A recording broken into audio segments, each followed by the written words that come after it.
Grabe ka. Kala ko ano na eh. Attorney friend ni Daddy, pwede nating i-demand na mabalik yung pinambayad mo sa kondo mo. Gusto ko na nga yung unit ko.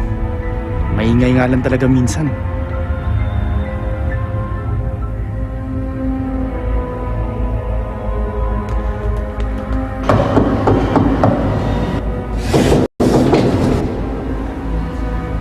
Tulungan niyo kami. Huwag kang makialam. Hindi ka pakikialaman.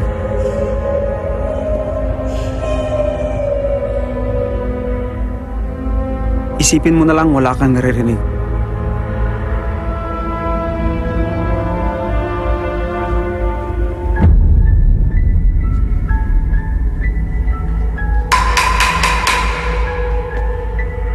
Ano ba talaga nangyari? Imposible mangyari. Pero talaga nangyari.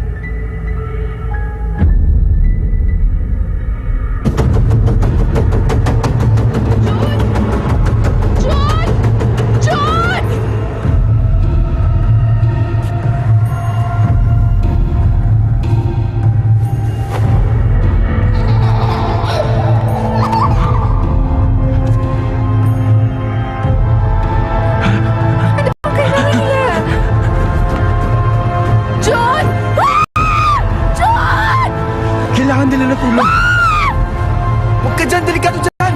Hindi yata nila tayo titigilan eh. Huwag tayo magpapatakot.